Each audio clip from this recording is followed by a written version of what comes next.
I found it's essential to have a sense of humour, particularly if you speak out on inequality. Especially when I'm talking about gender equality, I now expect that my words will be misrepresented no matter how carefully I choose them. You and me both, Jo. You and me both.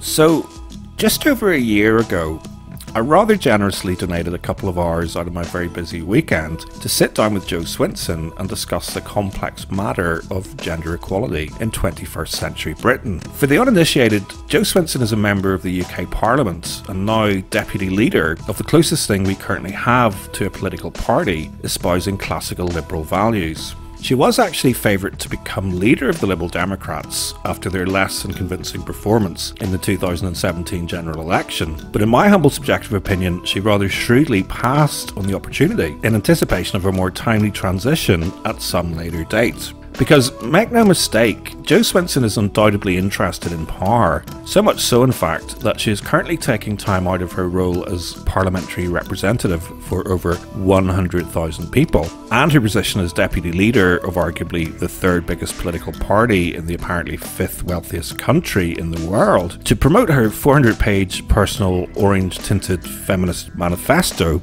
explaining exactly why it is that people like her can't get enough of it. Now, Jo is undoubtedly a fully fledged member of the still reasonably trending fourth wave network feminist sisterhood, but she's also a card-carrying Liberal Democrat, which is one of the reasons why I agreed to her request to interview me for her book. Now, don't get me wrong, I approached the exchange with my eyes entirely wide open, but coming from a classical liberalist persuasion, I'm all about building bridges and understand that no heart or mind has ever been won by ignoring, blocking, silencing or childishly attempting to smear someone else's voice. Disappointingly, if not unsurprisingly, having read Equal Power, I think it's fair to say that I haven't exactly been afforded equality of outcome in terms of how I've been portrayed in comparison to her other interview subjects. And while I was prepared for the possibility that her perception of my personal political perspective might be portrayed a tad unfavourably, I have to admit that even I was surprised at exactly how much mischaracterization, quoting out of context and flat out lies through omission that an MP can manage to pack into such a relatively small number of sentences. One eventuality that I certainly hadn't expected arising from our entirely cordial discussion was that I would feel compelled to set out my side of the conversation just in case my employer or work colleagues ever happened upon Jo's very political manifesto and be left with the impression that I spend my weekends watching Triumph of the Will and virtually harassing children and vulnerable adults from the comfort of my basement. So in this video I will be commenting on the specific passages of Jo Swinson's book that specifically pertain to me and sharing some perspective, context and relevant content from my side of the story. I wouldn't go as far as to say that I'm upset or angry about the fact that she opted to rather lazily portray me as the edgy pantomime villain of her less than informative chapter on men, but I should warn any viewers of a sensitive nature that my direct response to Jo will involve gendered swear words. And while I'm deadly serious about wanting to debunk some of the less attractive characteristics that Jo has unfairly projected onto my persona, it doesn't mean that we can't have some fun along the way, because I do think some aspects of her perspective are actually quite funny. And given that Jo has also had a couple of less than generous things to say about one much maligned but impressively resilient member of the Parliamentary Oversight Committee for the Women and Equalities Office, I've invited the beautifully intelligent and extremely talented Elizabeth Hobson, aka Anti-Fembot, from the equality group Ladies for Philip Davis, to join us. And for the rest of this video, Elizabeth has very kindly agreed to play the role of a certain leader of a certain political party that claims to espouse and lay claim to certain classical British liberal values. Once we get to the passages where said leader starts referring to our specific conversation, I'll start chipping in with some thoughts of my own. But as this could turn into quite a long video, Elizabeth is going to ease you in with a few preceding passages to give you enough time to get comfortable and reach for the popcorn. Don't underestimate how much men feel afraid, one senior executive from a professional services firm told me. He described how men coming up through the ranks view more equal numbers of men and women being promoted as a reduction in opportunities for them, even if they don't feel they can articulate this. This was epitomised in 2017 by the now infamous Google Diversity Memo, penned by a disgruntled, now ex-employee who objected to diversity programs in the company. He cited biological differences as being the reason why, in his view, men are better coders, and therefore how the 80% male skew of Google's tech workforce was not something which needed to be tackled. His arguments were roundly debunked, not least by senior figures in tech who argued that he had fundamentally misunderstood what skills were needed in software engineering, such as collaboration, creativity, and teamwork. Online, under the cloak of anonymity, the fear is palpable. Language used to describe women who are feminists not only denigrates in typical gendered ways, shrill, harpy, bitch, whore, but also paints a picture of aggression and oppression, man-hating. Would you rather your child had feminism or cancer? Feminazi. The intense social media backlash against feminism is a manifestation of this fear. It is striking in its precision targeting, in its volume and vitriol, and in its attempts to attack individuals instead of ideas. From time to time, the most extreme elements make the headlines when violence is threatened against high-profile people, but day to day it just rages on. Little mobs of harassers unleashing misery on everyone from youth workers to schoolgirls, all because they have dared to voice an opinion. The ebbing and flowing, perhaps according to some threads in the corners of the internet, flagging up who is to be singled out next for the treatment. Some of these people are MRAs, so-called men's rights activists. Others define as anti-feminists. There are crossovers with other types of hate and division, anti-Semitic, neo-Nazi, Islamophobic.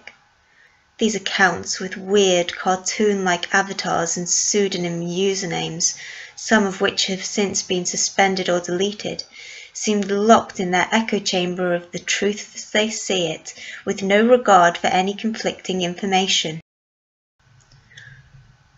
Similarly, Okay, so I appreciate that we're literally only one word into the section that specifically refers to me, but I'm going to have to stop you right there, Jo, and explain why I find your specific choice of wording at this point in your narrative to be the most personally offensive word in your entire book. Now granted, you could have chosen other words that in this particular context would have been equally offensive. Words like comparably or likewise or indeed phrases like in the same way or by the same token. And context is key when attempting to establish whether or not a reasonable person could reasonably be offended by someone else's particular choice of words. So I believe that it is entirely reasonable that I should be offended by your specific language for two very specific reasons. Firstly, placed in this particular context, the word similarly acts as a bridging word between two significant passages. Those being the passages where you recall our conversation, and the preceding ones where you talk about men who fear feminism, attack individuals instead of ideas under the cloak of anonymity, and use language like harpy, bitch, and whore to denigrate women.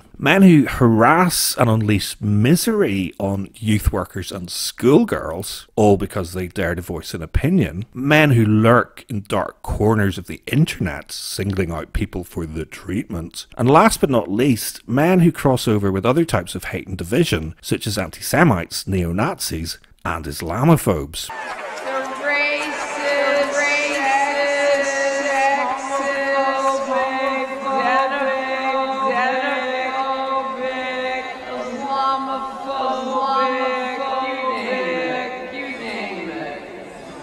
Secondly, and crucially, with the possible exception of having something of a cloak of anonymity about me, which I will speak to in a little bit, as anyone who knows me, and the very vast majority of people who have ever encountered me online will tell you, there is absolutely nothing similar about me and these men, these virtual monsters that you speak of. A fun fact that you may not be aware of is that from the very first day that I started this project, I publicly committed to a simple code of practice that I like to call the Moran Code for Modern Feminists.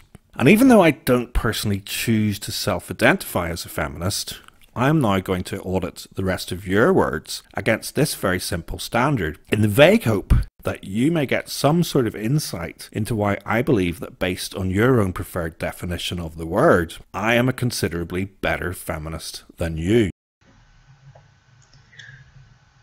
Similarly, when I joined forces with MPs Yvette Cooper, Maria Miller and Jess Phillips to launch the Reclaim the Internet campaign, there was a predictable onslaught of trolling.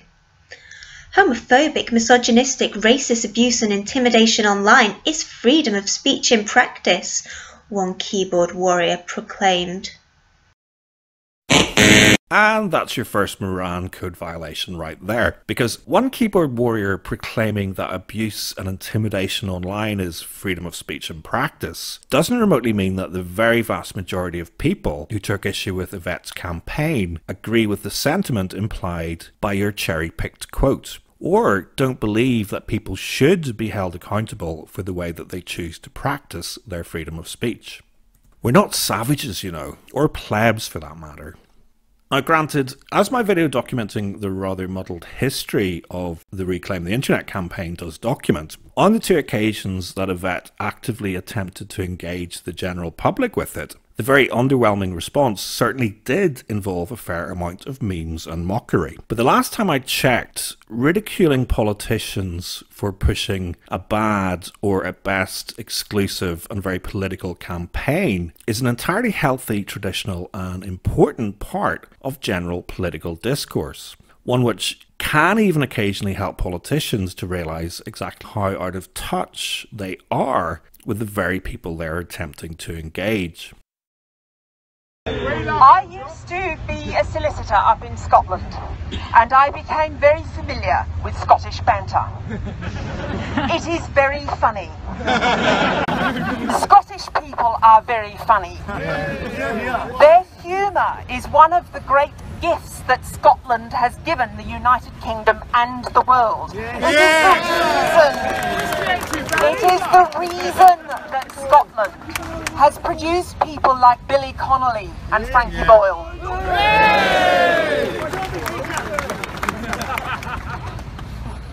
Even in the Scots law of defamation, there is a specific carve-out for the Scottish tendency to take the piss. Laugh at ourselves. Say Scottish banter, it's worth it. It's probably as valuable as the Scottish Enlightenment in the long run. I became embroiled in a conversation with one user called I Is Bloke, who seemed obsessed with Jess Phillips and her past experiences with a nasty group of trolls who decided it would be funny to tweet her about how they wouldn't rape her. She turned on her phone to find 600 notifications in this thread. Pretty vile stuff. One of the worst things about Twitter mob abuse is that typically among it are comments or questions from constituents totally unrelated to the mob who just by chance sent their tweets around the same time. And in order to find and respond to these, you have to scroll through and see the bile. That's why all these exhortations to just ignore it or block people, by that stage you have already seen their abuse just once, don't really solve the issue. For some reason, this I Is Bloke account was trying to nitpick what Jess had written about her experience with a headline that referred to hundreds of rape threats. In our Twitter exchange, I pointed out that she didn't write the headline, nor claim that every single notification was a threat. So what happened to me was I had thousands and thousands of people telling me that I was not good enough for a raping. Okay, I'm going to be generous and stop at 3 code violations, because there is an awful lot to unpick, or if you like nitpick, in such a small number of words. And given that we both understand that words can be twisted or plucked out of context by lazy or unethical journalists, I think I should take the precaution of stating categorically that I am not obsessed with Jess Phillips.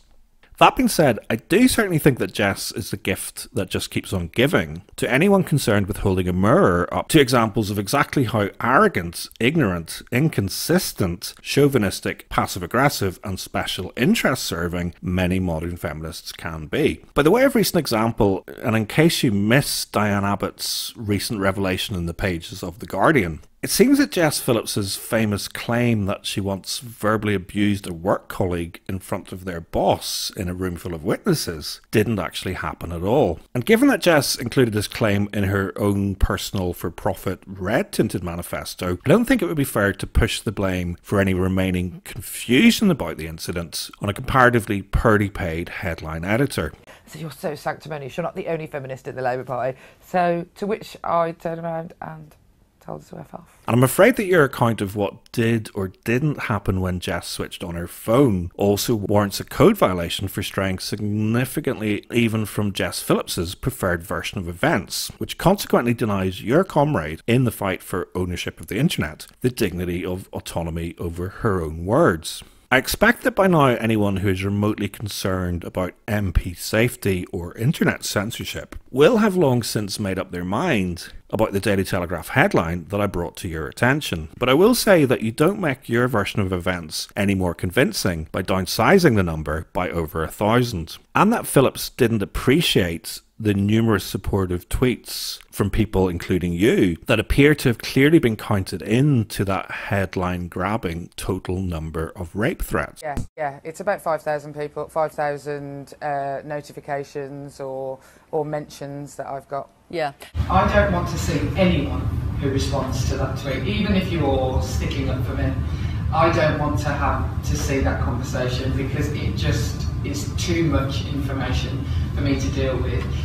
And if for some reason you are genuinely still struggling with the point that I was trying to raise with you as a constituent, I recommend you take the time to watch this video, which considers the entirely less nitpicky question regarding how on earth so many people could possibly get away with sending written rape and death threats to a member of parliament via such a public medium as Twitter on at least 4 separate occasions spread over a 3-year period without so much as a telling off from their social media provider, let alone a criminal conviction. He seemed to think politicians have a lot more control over the media than is actually the case, but did seem to accept some of my argument, which was unusual.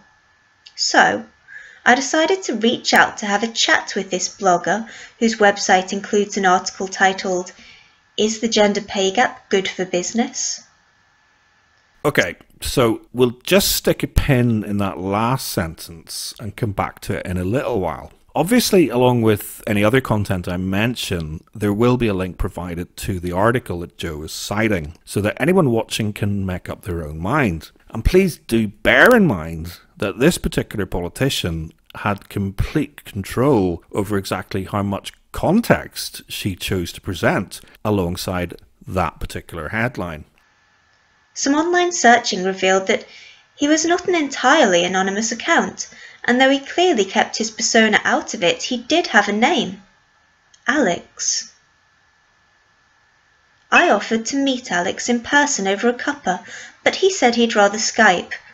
Just before our scheduled call, he messaged to say it would be audio only, which I was disappointed about, but I respected his choice. I always think it's easier to have a proper conversation if you know someone's name and are face-to-face, making a human connection in place of a distant insinuation of the online world. So I'm curious as to where exactly it is between your constituency in Scotland and your home in metropolitan London that you imagine I live. Because you certainly didn't offer to pay for my train fare, let alone a cup of tea. But I suppose this is where I should address the cloak of anonymity charge that you made earlier. if you're especially interested in hearing the origin story of my online persona, then you can check out my short video entitled About a Bloke. But long story short is that in the context of discussions about identity politics, over and above my obvious stated in-group identity, it really doesn't matter who I am, because I is intentionally intended to be something of a blank canvas, inviting you to project your own preconceived notions or prejudices about masculinity, toxic or otherwise. Oh, and the name allows me to crack a Sacha Baron Cohen-inspired joke in the face of chauvinism. Of course, I do accept that it's possible to push arguments both for and against online anonymity, and as a self-identifying liberalist, I personally prefer to err on the side of the fence that affords rights and protections to people that in some circumstances take some comfort from withholding their identity, particularly in circumstances like our own encounter, which in fairness did involve an entirely unequal power dynamic. As you know, reporters, human rights activists and whistleblowers are all examples of people who use pseudonyms in order to protect themselves, as increasingly do people who might otherwise stay silent on matters that can increasingly result in hysterical, harmful and altogether life-changing incidents of public shaming. And I did notice that elsewhere in your book you made a big deal about entirely respecting the wishes of victims of harassment from within your own party, who approached you with the strict understanding that you would respect their decision to remain anonymous.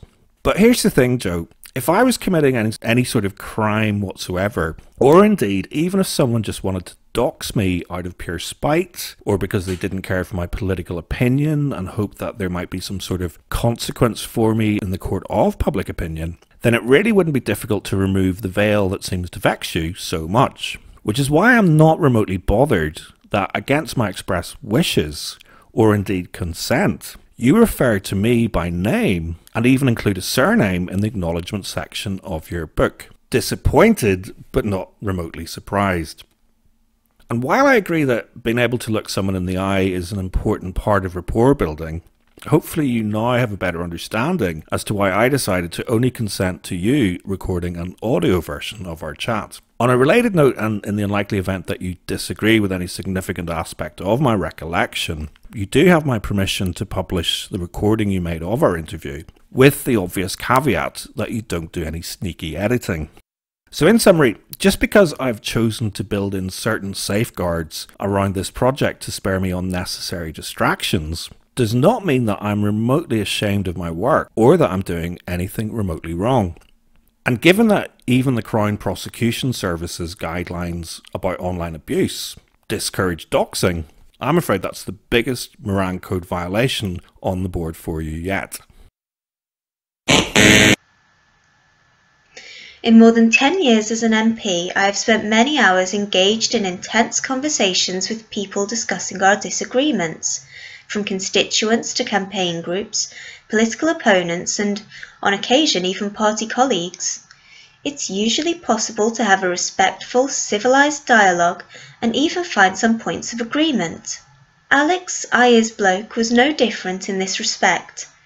We were able to agree that the gender pay gap exists and that media reporting of it is often simplistic.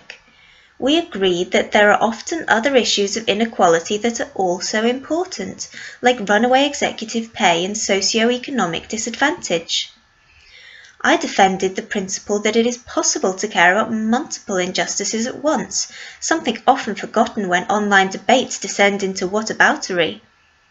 He told me he agreed with most of my TEDx talk about the importance of fatherhood. So this is probably a good time to take the pin out of that article you mentioned earlier and discuss it in the context of our discussion about executive pay and socio-economic disadvantage, which it did, after all, directly inform. Now, unlike the Daily Telegraph headline, you do correctly quote the title of my article, but I'm afraid you get another Moran Code violation for rather oddly leaving it hanging in your sentence without any additional context. It's almost as if you want the reader to think that I'm suggesting that I believe that paying women less for work is actually good for business's bottom line, when anyone actually reading the article will see that my central argument is clearly that the constant gendered nature about average earnings does tend to take up a lot of airtime that could perhaps be better used talking about the ever-growing income inequality between the Joe and Jane haves and have-nots of this world. And it is incredibly disingenuous, not to mention more than a little audacious, of you to claim that it's possible to care about multiple injustices in the very same breath where you omit to mention that my article was specifically inspired by listening to you clogging up the airwaves on Fat Cat Wednesday to promote your business consultancy with some dubious claims about gendered pay gaps. For the uninitiated, Fat Cat Wednesday highlights the startling fact that by the midweek point of the first week in January, the UK's top CEOs will have already made more money than an average worker will in the entire year. And although Joe may very well care about many multiple injustices, I have heard her veering wildly off topic to make cheap shots on behalf of highly paid journalists more times than I've ever heard her speak about income inequality. In retrospect, I should have called the article "Is the Gender Pay Gap Good for Jo Swinson's Business?" because that would have helped to avoid all this unhelpful confusion. Anyway, before we continue, now is as good a time as any for me to share a couple of more general thoughts about your book, given that, like your TEDx talk, I agree with much of what you have to say. I have to admit, I was disappointed that you didn't mention much about how powerful women actually are, but I do think that your first chapter does at least offer a fairly informative and interesting insight into parliamentary life to any young woman thinking about entering public life. And even if they're not especially new or particularly groundbreaking, I agree with almost all of your practical recommendations for positive action. In fairness, you don't have to reinvent the wheel to offer people constructive advice, but as I pointed out to you on Twitter recently, it's one thing to recommend good employment practice and another thing entirely to apply those rules in your own office. Why is it that those sitting on their powerful high horses always seem to struggle to follow the rules that they insist on imposing onto everybody else? We agreed that sexual harassment is clearly a problem. We both thought the focus on getting girls into science, technology, engineering and mathematics ought to be matched with greater efforts to get boys into caring careers and more men into primary school. His concern about the title Minister for Women and Equalities was interesting. While the Government Equalities Office does undertake work on issues where men are disadvantaged, the very words in that title can seem exclusive. No shit, Sherlock, they can. As can its Oversight Select Committee, whose membership didn't exactly rush to welcome someone not identifying as a feminist amongst their ranks. Obviously, I'm delighted that you find my concern interesting, but if I'm even remotely the first person to have brought that to your attention, then seriously, you do need to mix in more diverse circles. I was certainly interested to read your claim that the office you had responsibility over for a number of years does in fact undertake work on issues where men are disadvantaged. Now, in fairness to you, given that the Equalities Office undertakes work on grounds of sexual orientation and transgender gender identity, clearly it does work on issues where men with those characteristics experience disadvantage. But detached from work specifically on those grounds, the only thing I could find on their website concerning men was a 12-page report dating back to your time in office pontificating on how governments can better engage men to be better change agents addressing female inequalities. So while it is clearly possible for the office you used to run to care about multiple injustices, personally I think your claim is as disingenuous as it is dismissive of my point, which is that their terms of reference very explicitly state that gendered inequalities impacting on the 49% who pay most of the taxes do not fall within their purview, which is presumably why they do appear to do naff all to remind the other offices of government about their statutory equality duty to address significant disadvantages and gendered inequalities in areas like education, health, social and criminal justice, and, as you've even just pointed out, even in employment.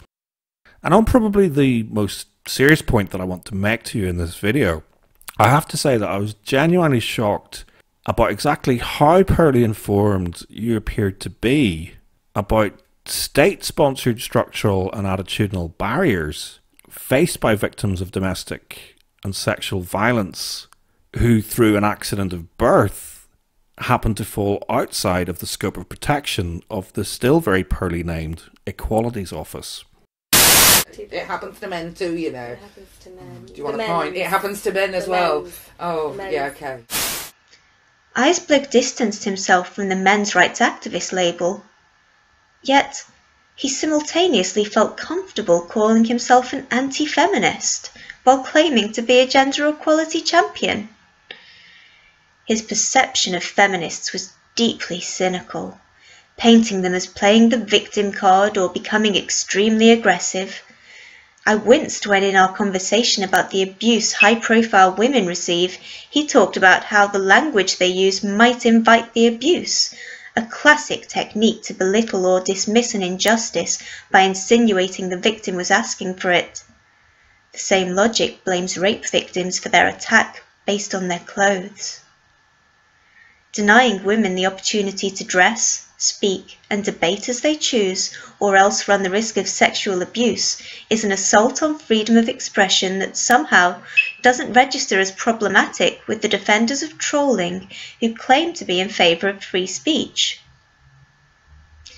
So, the last few sentences do quite succinctly help to illustrate exactly why it is that so many people are so cynical about modern feminists and their victim-aggressor tactics. Consider it again and you'll hopefully notice a subtle, but nevertheless slightly disorientating conflation of two very different concepts. Specifically, the verbal abuse of public figures with power and platforms such as politicians, and the violent physical sexual assault of vulnerable women. Once the second extremely emotive concept has been introduced, we are presented with an extremely passive-aggressive proposal suggesting that if we deny women the opportunity to speak and debate exactly as they choose, then they run the risk of violent sexual abuse. It's a slippery slope logical fallacy and a classical technique that feminists use to belittle, disarm, dismiss or smear ideological positions that they oppose but couldn't hope to defeat without such coercive controlling tactics. And it invites the reader to associate me with the sort of idiot who believes or even argues that if a woman experiences a horrific violent sexual assault, they should somehow be seen as responsible if they're wearing a short skirt. And it's all the more nasty an association to push because it's based on Jo's own flawed perception and insinuation that I in some way believe that the language that high-profile women use might invite the abuse that they receive. There is, of course, a quantum of truth in that statement, but it's entirely dependent on first agreeing upon the meaning of the word abuse. Because obviously our discussion was much more nuanced than Jo is letting on, and in reality, I of course don't believe that anyone, let alone a democratically elected representative of the people, deserves to encounter a threat to life or personal safety, no matter how ignorant, hypocritical and chauvinistic their comments may very frequently perceived to be by however many people. And I have made ridiculous statements that have caused huge outrage, and Even Eisblug's recognition of the existence of sexual harassment betrayed a blindness to the scale of the problem. Saying it was only a small proportion of men responsible doesn't mean only a small proportion of women are on the receiving end. Arguing that sexual harassment is rarely out-and-out horrific assaults denies the importance of people having autonomy over their own bodies on an everyday basis, not just the absence of attacks at knife point or gang rape. I completely agree that saying that only a small proportion of men are responsible for sexual harassment certainly doesn't mean that only a small proportion of women experience it, which is why I said the former and not the latter. But to suggest that acknowledging the fact that sexual harassment rarely occurs at knife point somehow denies women autonomy over their bodies is a frankly ridiculous statement which goes some way to highlighting the exact point that I was attempting to convey. If memory serves me correctly, we were discussing Laura Bates's business model and a workplace harassment study that you quote elsewhere in your book that concluded that half of all working women and 2/3 of young women have been sexually harassed at work. A study which confirms that very few, if any, sexual harassment incidents in work involve gang rape. So unless you're seriously suggesting that your intention is to tar the TUC with the same brush as you're clearly attempting with me, then I think it's an entirely valid and slightly reassuring point to make. Especially given that the point I have attempted to engage you on is that grossly inaccurate or disingenuous headlines about online abuse of female public figures does in fact do more to scare young women away from participation in public life than edgy memes or a diversity of opinions and ideas on a shared public platform. Which begs the question that you entirely ignored when I first put it to you, which was why on the same day that Jess Phillips signed off on her Daily Telegraph article, did Reclaim the Internet shut down a discussion thread on their website with the title, "Do exaggerated claims of abuse and sexism actually harm genuine victims?" Considering that women are disadvantaged by biology made me feel queasy. Again, framing the issue as some kind of problem with women's bodies rather than with society's assumptions, culture, and the structures around reproduction. Okay, you have me at a disadvantage because I can't recall the exact context from which you've plucked those words from and placed in splendid isolation on top of this particular cake-hole conundrum. But even though I don't doubt that at least in a narrow, literal sense, you're quoting me correctly, and I entirely accept your point about societal and cultural structures, and even if you seriously believe that the maternal instinct is an entirely social construct, and that we should move beyond the relatively universal assumption that women will very generously act as the incubators of the next generation of worker tax drones, having read the rest of your book, including the chapter on women's bodies, which takes in, amongst other things, the complexities of menstruation, miscarriage, menopause, a higher frequency of mental illness, men's greater physical strength, and your own monthly compulsion to curl up in the fetal position on the sofa with a hot water bottle, I'm going to have to call shenanigans. In fact, I'm going to have to finally reach for the fairly obvious suggestion that you want to have your feminist cake and eat it. Because there are plenty of women that would agree with that statement, including many who have experienced discrimination or disadvantage of work because they were quite literally left carrying the baby, and including my benevolent, beautiful and all-round better half, who at the time of our interview was determinedly and dignifiedly dragging herself into work despite undergoing a gendered medical procedure considered to be as invasive as chemotherapy. She did ask me to pass on a message, but I think it's best for both our sakes that I don't. It was hard to reconcile a self-described gender equality champion with the writer of a blog that seeks to take down feminism and targets individuals based on the premise that they are lying, aimed at catching them out on a technicality, such as considering whether a comment about raping you is actually a threat. As a self-identifying champion of gender equality, I'm concerned with balance. And the reason I started this particular project is because I'm concerned that the comparative lack of advocacy for male human rights is becoming a bad thing for both boys and girls. I've absolutely no interest in taking down feminism, as you say, in part because I've been a lifelong champion of the dictionary definition of the concept. And let's be honest, Joe, the type of feminism we're really talking about has a pretty well-established track record of taking itself down when it stretches too far into the daylight. Men like to talk a good game, but they don't realise that equality isn't just about pushing someone forward, it's also about pushing some people back. Yes. Take a step backwards. Yeah. It was hard to reconcile a self-described gender equality champion with the writer of a blog that seeks to take down feminism and targets individuals based on the premise that they are lying, aimed at catching them out on a technicality, such as considering whether a comment about raping you is actually a threat. My primary motivation is simply to document, and by doing so hold a mirror up to some of the more obvious inconsistencies, omissions and contradictory behaviour that I increasingly observe from people in power proclaiming to be the champions, rightful protectors and gatekeepers of everyone else's human rights. Besides, establishing whether a comment about raping you is actually a threat or not makes an entire world of difference when it comes to matters like personal safety and wasting valuable under-resourced police time. Thousands of followers, and they all then follow up with me and say the same thing to me about how they don't want to rape me because they think that that's really, really clever to not use a threat bit and then claim that they're not being abusive or threatening towards me. Now, the issue about dogpiling is not... Hang on a minute, let's just listen to that one more time. I think that that's really, really clever to not use a threat bit and then claim that they're not being abusive or threatening towards me.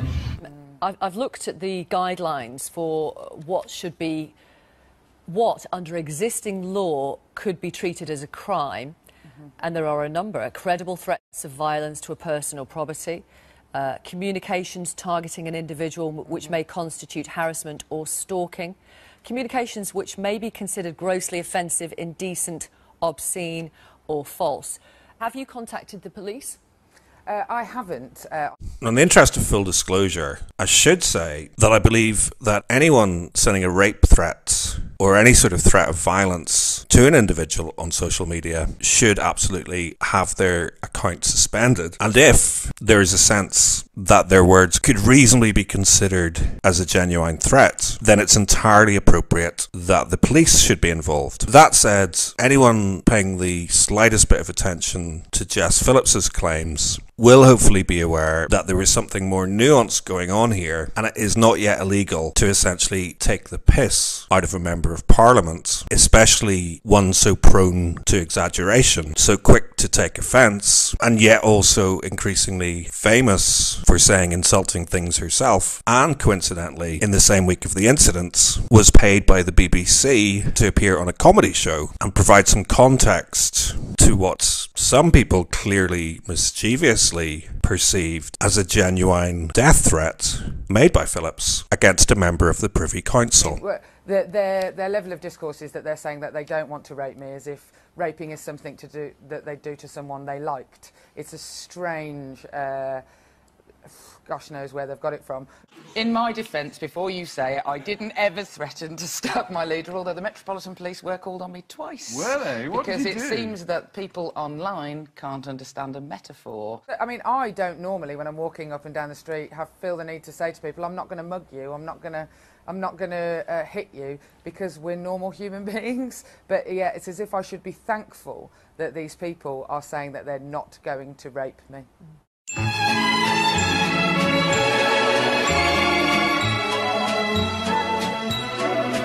What is a real pain is the thousands of tweets or Facebook notifications I join in. I think my record is 700 people blocked in one night.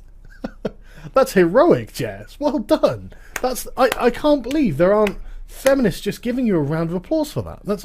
You blocked 700 people for disagreeing with you on the internet. That is just staggering. Unless you're saying they were all rape threats, which, I mean, let's be honest, a lot of them are probably not even rape threats. Every time a woman who has faced this internet mob goes to say anything, she pauses and thinks, I love how... You're a mind reader now, are you, Jess? Have I got the energy or time to deal with this today? Do you think you might be talking about yourself? And she puts her phone down. Yeah, she is silenced. No, she chooses not to go and say something stupid on the internet. That's not censorship. People disagreeing with you is not censorship. It's not someone infringing on your freedom of speech. You maniac.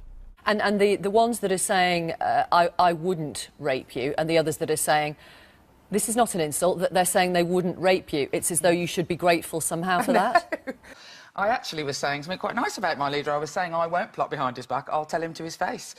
You can't make jokes. There are certain types of people involved in these groups where you just can't have a sense of humour. If there is anything that I would like to do in politics is try and put if even a tiny bit of lightness in it, into it, because being able to laugh at ourselves, and I have made ridiculous statements that have caused huge outrage, and we politicians have got to learn to be able to be better, to just go, oh well, I made a mistake and move on. Goodbye. I couldn't quite understand spending hours trying to disprove that Laura Kuenssberg receives lots of sexist abuse, or quibbling over how nasty gendered abuse had to be before it could be deemed sexist, or dismissing the possibility that some trolls had later covered their tracks by deleting their abusive tweets. I'm not certain that I did dismiss the possibility that some trolls cover their tracks by deleting abusive tweets, because that is of course an entirely reasonable and logical possibility. Indeed, even politicians pushing for legislation on social media abuse aren't above deleting the occasionally hastily written hate speech. And flipping over to the other side of that very same token, it would also be unreasonable and illogical of you to dismiss the possibility that some people are prone to exaggeration, or might even make shit up, or lose the run of themselves and confuse a death threat with an ironic demand to devolution to an amphibious state, or possibly even create sock puppets and send themselves abuse. And I didn't spend hours trying to disprove that Laura Kuenssberg story. I spent about 15 minutes trying to verify Guardian columnist Laura Bates's very specific claims about some very specific words on Twitter's very user-friendly word search function. And while it's entirely plausible that some tweets will have been removed or suspended, my point is that it's less plausible that all of them are, especially in so short a period of time. And this is where we get to the heart of the matter. It's a microcosm of that perennial problem of victims of abuse not being believed by authorities, which has led to so many preventable crimes being committed. Not to mention that this approach also misses the bigger, gendered picture about which high-profile individuals are targeted for abuse in the first place, with women, men of colour, trans, disabled and gay people much more likely to be on the receiving end than white cis straight men. And that bigger picture is exactly what's missing. At the heart of fearing feminism is the feeling it has gone too far, that men and women have pretty much equal opportunities now, apart from a few issues of violence or pay at the periphery. The consequence of this view is the assumption that the massive disparity between men and women must be the product of choice and is therefore okay. For the uninitiated, the Overton window is an approach to identifying which ideas define the domain of acceptability within a democracy's possible governmental policies. Proponents of policies outside the window seek to persuade or educate the public in order to move or expand the window, while proponents of current policies or similar ones within the window seek to convince people that policies outside of it should be deemed unacceptable. I suppose I could put it more simply by saying that those who hold the power generally get to say how big the picture should be and decide what is or isn't missing. Policies like the government strategy for ending violence against women and girls. It happens to men too, you know. It happens to men. Do you want a point? It happens to men as well.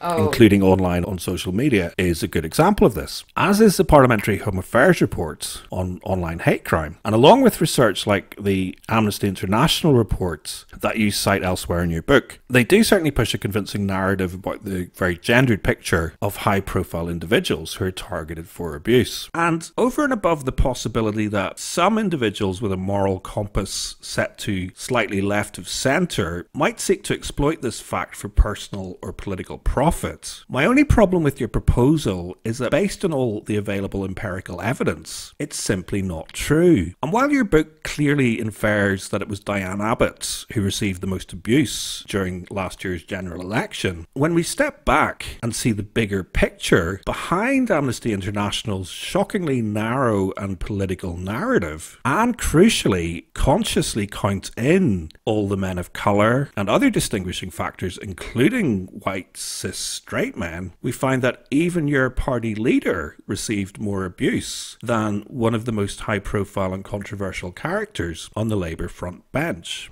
who in turn received a comparatively small proportion of daily earache from Joe and Jane Public when compared to the 5 people who by a country mile received the most abuse. A top 5 which includes Theresa May, which does kind of make you wonder how it is that she wasn't even in Amnesty International's top 10 of the most abused female MPs. Now, if you don't believe me, you can look at my analysis of the data, which also proposes 2 fairly obvious obvious reasons why it is that you might witness more online abuse than your former MP husband.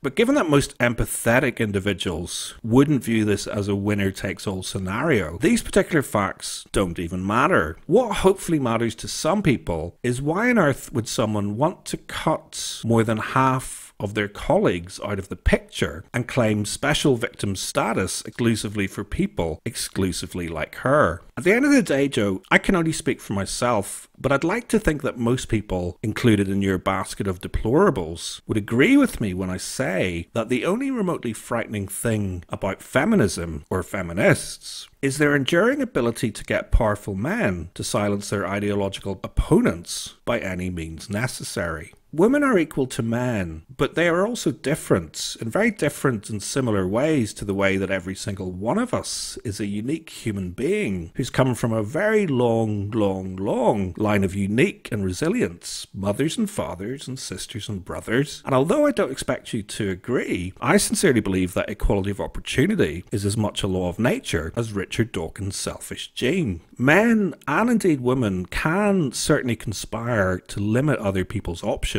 But in my humble subjective opinion, it's literally impossible to achieve too much equality of opportunity. And consequently, it would be absolutely ludicrous to oppose an ideology in harmony with that aspiration, let alone fear it. The millions who died during the failed experiment of communism are testimony to the fact that people with extreme and extremely unnatural aspirations about equality of outcome are most certainly something to fear. But even then, if we do end up going down that particular road, then the sexist, self-serving, statistic-obsessed segment of the sisterhood, who are prepared to sell out egalitarian principles for their own short-term interests, will be the last of our worries. I'm not afraid of feminism, which is why I'm not afraid to say that I don't like it, or at least what it has become. And I'm not afraid of people like you who have to resort to intellectual dishonesty to try and silence the voices of people like me. The most ironic thing about the title of your book is it presupposes that people like you don't have equal power to people like me. On a personal level, clearly you have more power than me, including the power to portray me, as you have done, to a reasonably large audience. And the most ironic thing about the clumsy way that you have misrepresented me is that it clearly shows how much you have to fear from supporters of open, honest egalitarianism. Which is why on a personal level, I know that you owe me an apology. But as I said earlier, Jo, I'm not important. So I want to conclude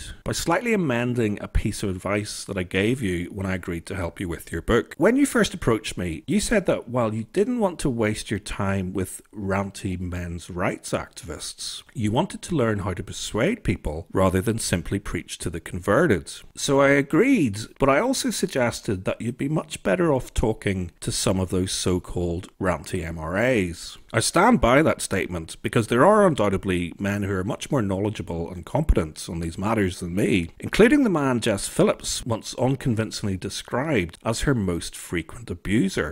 His name's Sargon Akkad online, but his real name is Carl Benjamin. He lives in Swindon.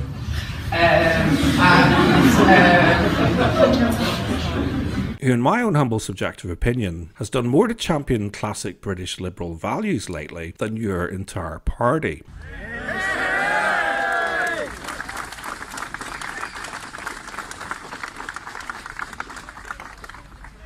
But they have gone even further than this, and they have now criminalised humour.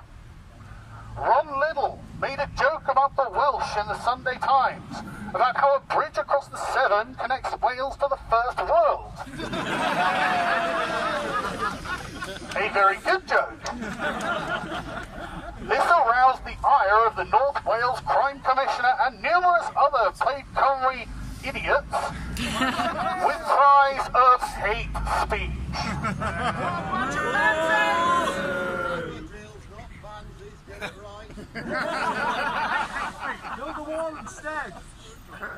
The politically correct inquisition against Ron Liddell shows us that we can no longer even have banter between the constituent ethnicities of the British Isles.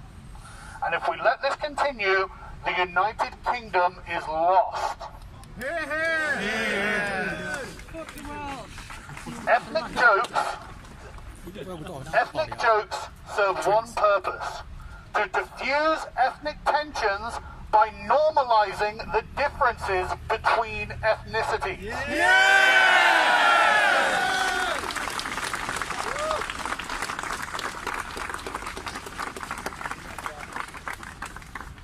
If we are not free to offend one another, we are not free to make the kind of ethnic jokes that strengthen the social fabric of this country.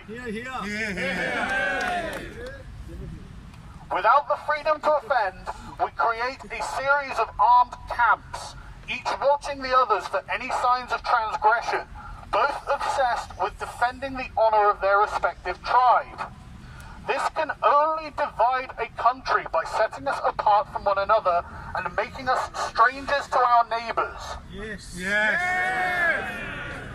The thing is about the left or the liberal elite is that we are less willing to use dirty tactics. We are less willing to lie our way to a result. And we are less willing to use fear and to exploit weakness in order to achieve what we want to achieve. The Liberals are never going to be... Not the Liberal Democrats, they are definitely willing to lie. Have you ever seen one of their bar charts? Un-fucking believable. Like, you know, in my seat, they called it a two-horse race and then came third. Which I love. But hopefully, if you've done your research properly, you'll know that my equality movement is actually much more diverse than yours, particularly when it comes to the top table. Hopefully you'll know that quite rightly, it's women that are doing the most effective job of reining in their crazy sisters and challenging some of their more dangerous behaviours and ideas. Women like Erin Busy, Karen Strong and Cassie J. Women like Christina Hoff-Summers, Joanne Williams, Ella Whelan and Alison Wolfe, and women like Elizabeth, who very kindly volunteered her very valuable time to help me with this video. And sadly, the biggest blind spot in your entire manifesto is the fact that self-identifying feminists like you, Jo, appear to be dramatically overrepresented in public life positions, even based on estimates found by the not exactly impartial Fawcett Society. So if you ever feel like making amends for the way you betrayed my trust, you could buy Elizabeth a cuppa and listen to what young mothers like her have to say to you. You recently said that if we want gender equality, then we have to fight for space for women we vigorously disagree with, as well as those that we support. So why not walk that particular walk and take the time to listen to a woman with liberal values who vigorously disagrees with much of what you say? Because as much as this thought may scare you, Jo, we both want to see more women in public life, as much as we want to see support and empathy towards all victims of abuse or violence or suicide. And I certainly want to see underrepresented women tear down the barriers to power as much for their daughters' sake as for the sake of their sons. Women committed to championing an egalitarian model of human rights that addresses inequality wherever it is found. Strong women, assertive women, ethically, intellectually honest women who don't have to be told that they are capable of being a match for any man they encounter. Women who want to work with men instead of pushing them out of their way or painting them as monsters. Jo, I hope that you feel my recitation of your work does it justice. That extract from chapter 9 of your book, Equal Power, is all that I've read so far, and I found it, frankly, dishonourable. I think that you should not underestimate how angry some men and some women, such as myself, feel at your feminist misrepresentations of individuals and the truth, at your authoritarian feminist scorn of choice and freedom, at your perpetuation of the feminist sex war, which can only do harm. We are the gender equality champions, and you feminists are standing in the way of just progress. I would like to show you the bigger picture. If you'd like to talk, let me know. I don't think you're a bad person. I just think you need to open your eyes, and I'm willing to help if you're willing to listen.